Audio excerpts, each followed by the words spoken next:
नमस्कार. तर आजसुद्धा आपण एक सुंदर अशी अरेबिक मेहंदीची डिझाईन बघणार आहोत. जसं की आपण संक्रांत स्पेशल सिरीज सुरू केलेली आहे. आत्तापर्यंत मी चॅनलवरती 6 डिझाईन अपलोड केलेल्या आहेत. तर ही आजची जी डिझाईन आहे ती 7वी आहे. तर अरेबिक मेहंदी डिझाईन मी ज्या काही अपलोड केलेल्या आहेत त्या सगळ्या अरेबिक डिझाईन आहेत, संक्रांत स्पेशल सिरीजमधल्या. आजची जी डिझाईन आहे ती खूपच सुंदर आहे आणि खूपच छान आहे. डिझाईन शेवटपर्यंत पाहण्यासाठी व्हिडिओ शेवटपर्यंत नक्की बघा. तर आजची जी मेहंदी मी काढलेली आहे त्यामध्ये मी स्टार्टिंग गुलाबाच्या फुलांनी केलेली आहे, जसं की तुम्ही मेहंदीमध्ये पाहिलं. आणि त्या गुलाबाच्या फुलांना मी शेडेड पार्टनी कवर केलेलं आहे. त्याच्यानंतर मी लाईन्स ड्रॉ केलेल्या आहेत आणि त्या लाईन्स 4-5 ड्रॉ करून मग मध्ये एक डार्क लाईन केलेली आहे. आणि त्याच्यानंतर मी त्या लाईनच्या दोन्ही बाजूला हम्सनी कवर केलेलं आहे. आणि त्याच्यानंतर एक मी पॅच तयार केलेला आहे. त्या पॅचमध्ये मी लाईनवाला पार्टनी त्याला कवर केलेला आहे. हा पॅच तुम्हाला असं वाटत असेल की आपल्याला सुद्धा काढता यावा, तर तुम्ही त्यासाठी स्टार्टिंगपासून लाईनची प्रॅक्टिस करणं खूप महत्त्वाचे आहे. ज्यावेळी तुम्हाला लाईन्स जमतील त्यावेळी हे पॅचेस खूप सोपे वाटतील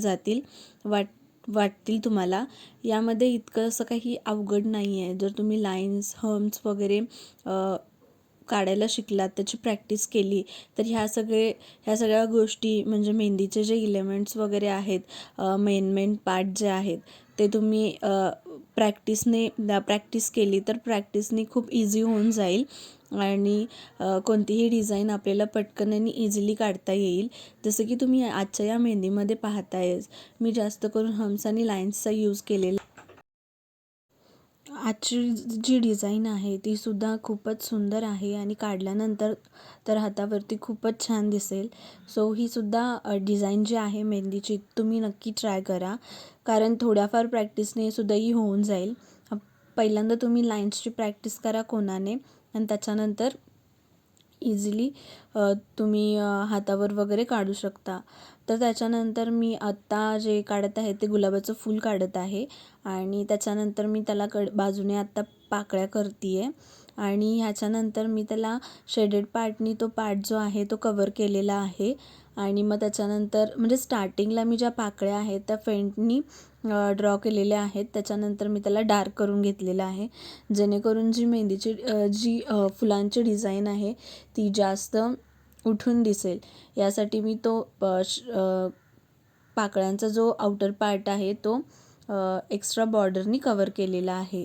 त्याच्यानंतर त्याच्या कडेने मी थोडे छोटी फुलं ड्रॉ केलेली आहेत. म्हणजे जी मी आत्ता फुलं ड्रॉ करते आहे ती अतिशय नाजूक ह्यानी करते आहे, जेणेकरून तो मधला मी जो गुलाब काढलेला आहे तो रंगल्यानंतर जास्त डार्क दिसेल आणि कडेचे जे फ्लॉवर्स आहेत ते थोडे फेंट दिसतील. त्याच्यामुळे रंगल्यानंतर आहे ना मेहंदी अजून जरा छान दिसेल. तुम्ही तुमच्या हातावरती नक्की ट्राय करून बघा आणि मी जे सांगते आहे ते तुम्हाला रंगल्यानंतर ॲक्च्युअल काय डिफरन्स आहे तो नक्कीच कळेल. त्याच्यानंतर मी ते फ्लॉवरच्या बाजूने सुद्धा छोटी फ्लॉवर्स काढल्यानंतर ह्या कडेला थोडीशी जागा शिल्लक आहे, तर मी तिकडे सुद्धा लाईन काढून त्याला हम्सनी कवर केलेले आहे आणि मध्ये ज्या 2 लाईन्स आहेत त्या मी डार्क केलेल्या आहेत. त्याच्यानंतर पुन्हा मी ह्या साईडला मेहंदीचा जो राईट पार्ट आहे तो मी छोट्या फुलांनी कवर केलेला आहे, जेणेकरून कारण जी अरेबिक डिझाईन असते मेहंदीची ती स्ट्रेट लाईनमध्ये आपण काढतो, म्हणजे त्यामध्ये सगळे जे फिंगर्स आहेत हातांचे ते फील नाही करत. थोडे करतो, 1-2 करतो आणि त्याच्यानंतर बाकीच्यांना थोडंसं मेहंदीने कवर करतो, अदरवाईज ते तसेच सोडून देतो. आणि त्याच्यानंतर जेव्हा पुढच्या ज्या 2 फिंगर आहेत त्यास फक्त मी कवर करते आहे फुल आणि त्याच्यानंतर बाकीचे जे फिंगर्स आहेत ते मी थोड्या डिझाईननी कवर करते, जेणेकरून रंगल्यानंतर ही मेहंदी अजून जराशी छान दिसेल. जसं की तुम्ही पाहताय मी आत्ता सांगितलं की 2 बोटच मी मेहंदीने कवर केलेली आहेत आणि बाकीची 3 जी बोटं आहेत त्यामध्ये मी थोडा पार्ट मी मेहंदीने कवर केलेलं आहे आणि त्याच्यानंतर मी हम्स काढून एक छोटंसं गुलाबाचं फूल राहिलेल्या तिन्ही बोटांवर काढलेलं आहे. तर आजची जी डिझाईन आहे ती तुम्हाला कशी वाटली ते कमेंट थ्रू मला नक्की सांगा. आणि जर तुम्ही चॅनलवरती नवीन असाल तर व्हिडिओला लाईक, शेअर आणि चॅनलला सबस्क्राईब करायला विसरू नका. तर आपण पुन्हा भेटू अशाच एका सुंदर अशा मेहंदीच्या डिझाईनसोबत. तोपर्यंत keep practising and keep learning. So take care friends and bye.